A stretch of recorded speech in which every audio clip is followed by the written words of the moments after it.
Just waiting. Waiting is over matter of few hours. And what is your next one sir with Rajamouli గారు? అంటే నేను ఇండివిజువల్గా stories రాస్తున్నాను నేనండి, several projects I mean to. But next one with Mahesh Babu will be bigger అని announce చేశారు రాజమౌళి గారు. చేశాడండి, నా దృష్టిలో రాస్తానండి. అంతేనా సార్? వాడి దగ్గర ఇది గ్యారంటీ లేదండి, ఎస్ అని వరకు. అవునా సార్? మీరు డిసప్పాయింట్ అవ్వరా సార్ ఎప్పుడు? అంటే అబౌవ్ ఎవ్రీథింగ్ మీరు యువర్ డాడ్ అండ్ సన్, నాన్న కొడుకులు ఒకటండి. యాజ్ ముందు తండ్రిగా వాడి మంచి కథ రావాలి.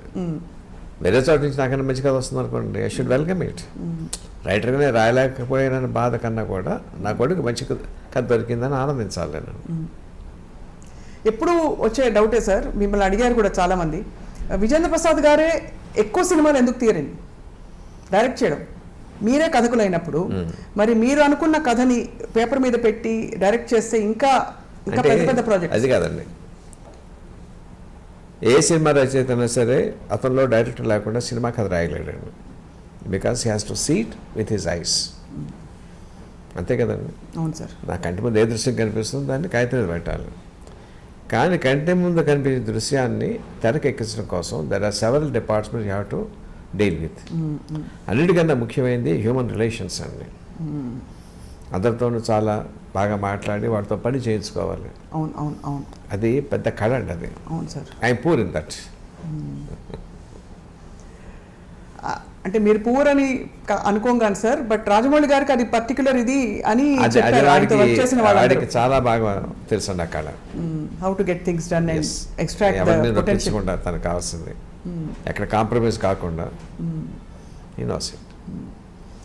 బట్ మిమ్మల్ని మీరు నాన్నగారు కథ రాస్తున్నారు, కథ ఇచ్చేసాక మళ్ళీ ఇది కరెక్ట్ కాదు, ఇది లాజిక్ అందట్లేదు, నాకు ఇలా వద్దు, లేకపోతే నాకు ఇలా కావాలి అని ఆ స్వేచ్ఛ లిబర్టీ ఉంటుంది కదా సార్ ఇద్దరి మధ్య మీకు?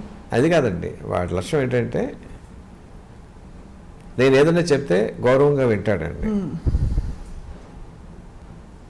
2 సార్లు చెప్తే వింటాడండి. Ultimately he takes his own decision. ఓహో, చెప్పే స్వాతంత్రం ఎప్పుడు ఉందండి, రిజెక్ట్ చేసే హక్కు వాడికి ఎప్పుడు ఉందండి.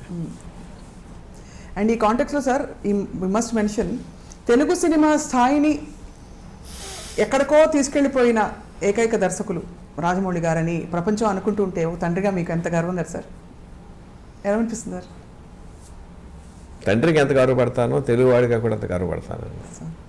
నా ఫీల్డ్కి, నా తెలుగు భాషకి గౌరవం వస్తుంది. Have you express to him sir ఎప్పుడైనా? అంటే ఎప్పుడైనా చెప్పారా మీరు? అంటే చెప్పే సందర్భం వస్తుందా, అసలు అవసరం వస్తుందా, మీ అబ్బాయే కదా అని? చెప్పరు.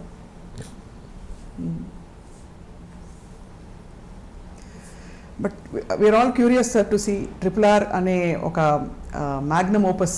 అసలు ఇట్ వోంట్ డిసప్పాయింట్ యూ, అంతవరకు చెప్తాను నేను.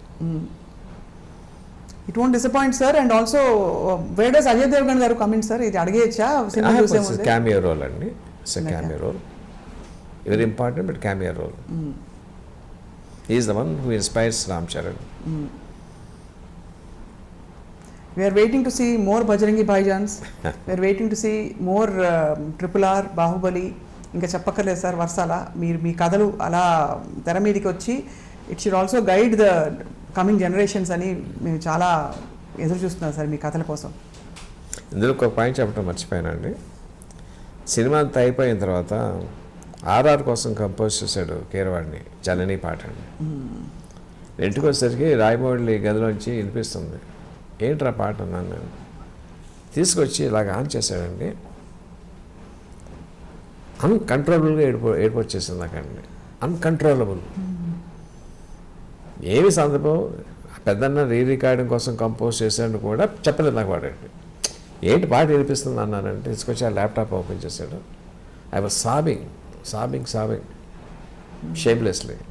నాకు తెలియదండి ఎందుకంత ఇది వచ్చిందో. అంటే ఏంటంటే అది పేట్రియాటిజం అలాగా తీసుకొచ్చిందండి.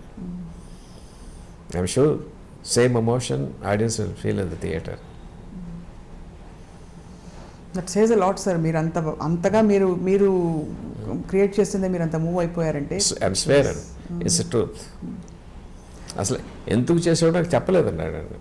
పాట అయిన తర్వాత చెప్పాడు రికార్డింగ్ కోసం పెద్దని చేశాడండి. నా సినిమాలో అని కూడా నాకు తెలియదండి.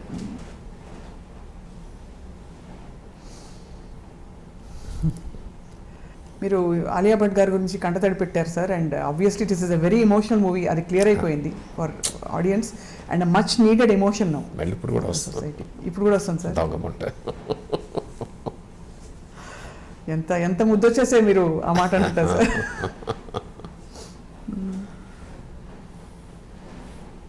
సార్ మీరు దేశభక్తులు అనగానే మీకు గుర్తొచ్చే మొదటి 2 పేర్లు ఎవరు సార్? అంటే జనరల్గా మన దేశంలో దేశభక్తులు లేక అంటే మన హిస్టారికల్ టైంలోకి వెళ్తే ఛత్రపతి శివాజీ, రాణా ప్రతాప్, మహారాజా Ranjith Singh,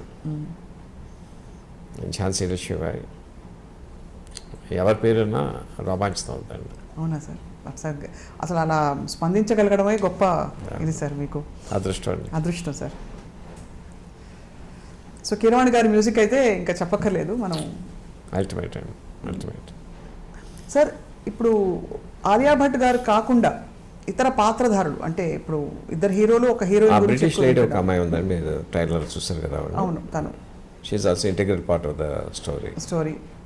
and how did you pick characters తెల్లవాళ్ళ కోసం?